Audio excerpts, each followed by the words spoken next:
I call the honourable member Tracy Martin. Kia ora, Mr Speaker. Kia ora. I rise to dash the House's hopes of a complete cross-party accord on this bill. New Zealand First will be opposing it.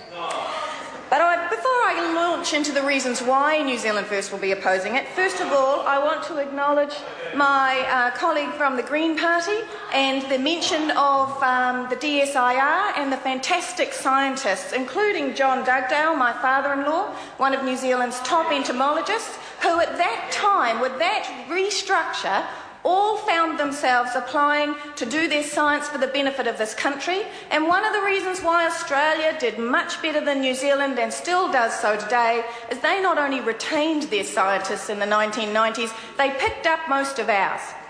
So let's just have a think about that while we make decisions about science, shall we? There's nothing new under the sun. And I also want to acknowledge the late Sir Paul Callaghan, and particularly the Sir Paul Callaghan Scientific Academy, that is currently holding a science accord in the Matakana region for primary school teachers to reignite the focus of science inside our primary schools. A brilliant facility, and we certainly appreciate that legacy from that scientist. Now, the intent of this bill is one other thing. The first line of this bill says, this bill establishes a new statutory Crown entity. Now, I just hear today that the board's already established it. The establishment board's already here. So what is this? Is this just what? Some sort of fait accompli? Some sort of, let's just go through the process, but we've already ticked that box. Thanks very much for your time. I find that amazing. I find that disappointing that here in a New Zealand Parliament, we have to pass stuff after it's already been assumed it's going to happen.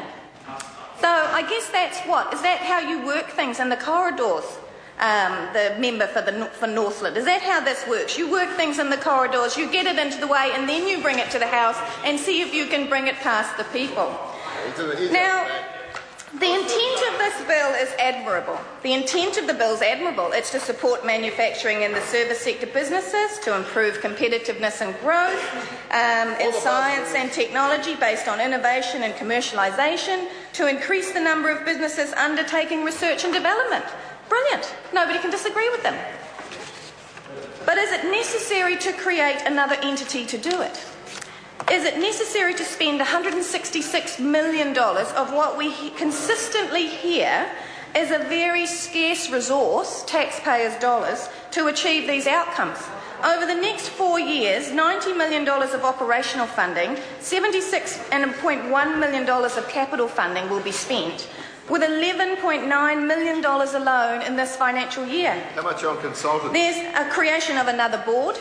There's the absorbing of the Industrial Research Institute, all under the umbrella of the new Super Ministry of Business, Innovation and Employment.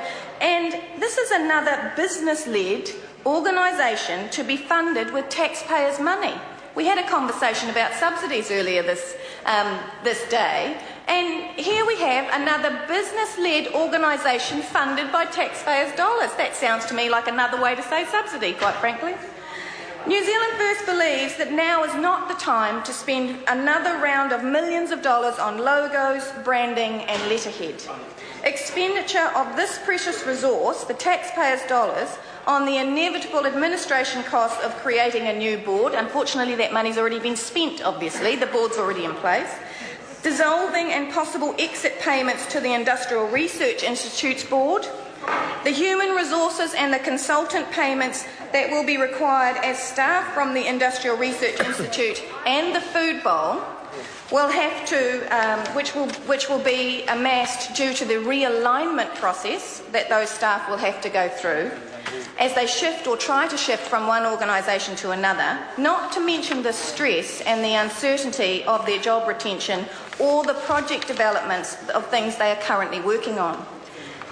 Why now, would be the question we would ask the Minister. Why now? If this government wishes to spend $166 million on supporting the manufacturing and service sector or investing in research and development, then we can give him several better ways to spend that cash. I could give the Minister today 2 companies that are struggling for research investment in Warkworth alone. And let's just take those 2 companies. One of them is Glass Shape. Glasshape is a highly successful and dynamic company that focuses on manufacturing specialist glass products for the architectural, transport, high security and super yacht industries. They have mastered, through their own research, the amount that they can fund themselves with no assistance from the government because they can't access any assistance from the government. They have mastered and refined the science of curved and bent glass, toughened glass, laminated glass and double glazed glass.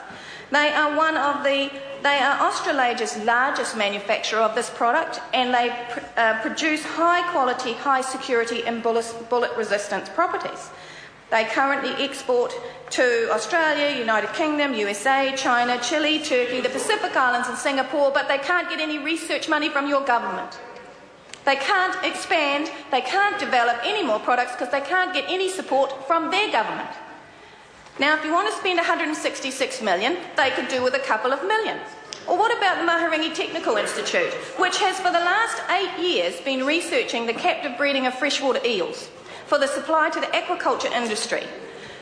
There's also quite a large amount of conservation spin-off from this project. They are currently able to breed eels on demand for 52 weeks per year in commercial quantities, and they can raise them to 12 days old.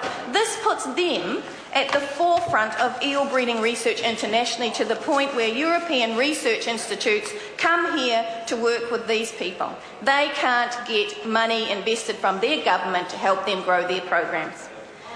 They have a conservation fish hatchery. They are whitebait farming. They've recently succeeded in the fertilisation and hatching of whitebait at a commercial hatchery.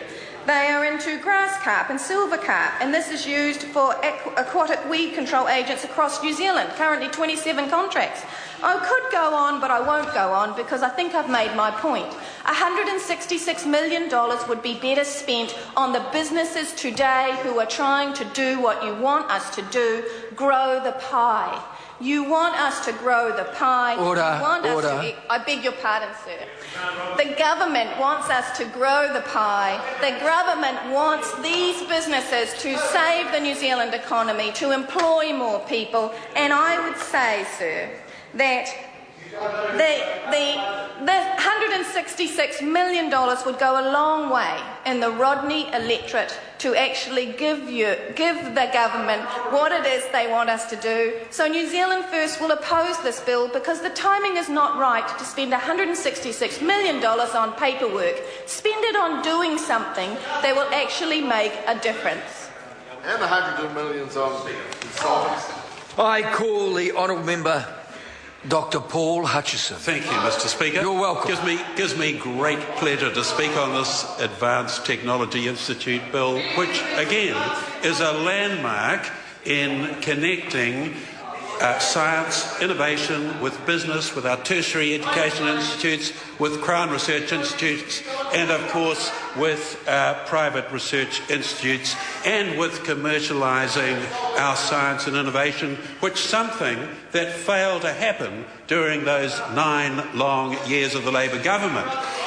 Mr. Speaker, I too would like to acknowledge the huge contribution that Sir Paul Callaghan made to New Zealand science, not only to science but advancing science in New Zealand, and of course being one of the great communicators in this area. And it's absolutely right and proper that this institute will be named after him.